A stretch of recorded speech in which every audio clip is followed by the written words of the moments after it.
and a music educator. His lectures are well attended in all over the world, big universities.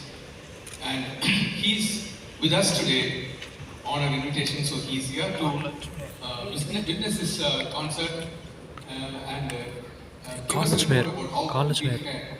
He's come from all the way from UK. He landed only at 3 o'clock, and he with his friend has come here today, and none other than Carl Lutz Mayer, a great pianist and educator, and we'll know more about him as invite Mark to say a few words and he is very legend. Lutz Mayer on stage, please. You shouldn't be the pianist manager.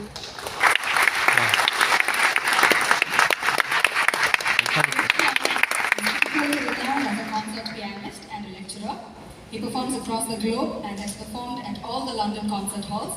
He has broadcast on BBC Radio 3, All India Radio and Classic FM, and has lectured at institutions including the Juilliard School, the Manhattan School and the University of Oxford. Carl studied at the Royal College of Music and undertook further studies at the Moscow Conservatoire, and for 15 years was Senior Academic Lecturer at Trinity College of Music. He is currently undertaking research at Cambridge University alongside leading music education projects and nurturing young musicians in India, his family home. It was for this work that he was awarded the Bharat Gaurav Pride of India Lifetime Achievement Award.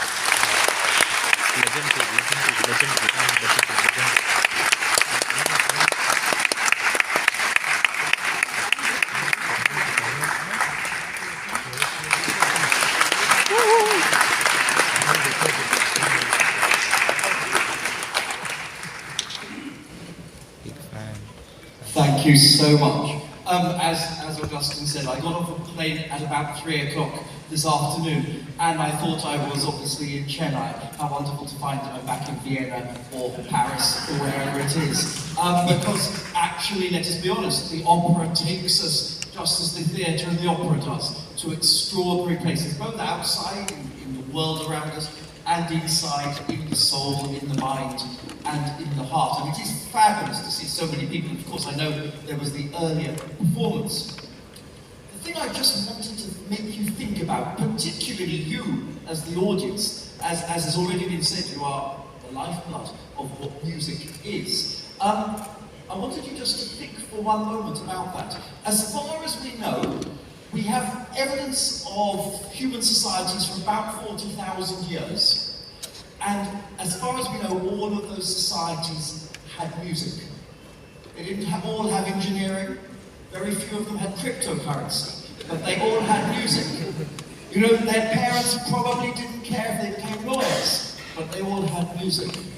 And there is something elemental. It is fair to say we are even now trying to work out why is music so elemental to human beings. It probably brings us together and allows us to feel very similar things at the same time, which allows us to bond in extraordinary ways.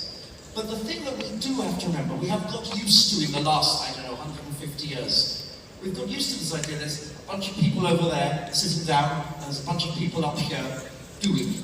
And that's a bit unnatural, because for most of human society, people have come together to sing, to dance, to what we would say, to music, to make music. And so I do want to remind you all, as audience, as well as performers, that we actually come together to make music, not as separate entities. And it is worth remembering that the lifeblood of a community is not judged by how many international superstars come by and play concerts. It is not judged by professional orchestras. It is judged by the communities who come together to make music for and with one another. And that is a very, very difficult thing, of course, to do, because somehow it needs to come together. And as we've already heard, people are running around across the city, and I know how bad the traffic is here, trying to get to this rehearsal or that rehearsal or this or that music lesson, just in order to bring our communities together. And that's incredibly important. And of course, it could not, of course, happen without my dear friend and incredibly esteemed colleague, Augustine Hall, who manages both to cajole and probably beat them into shape in order that this may happen.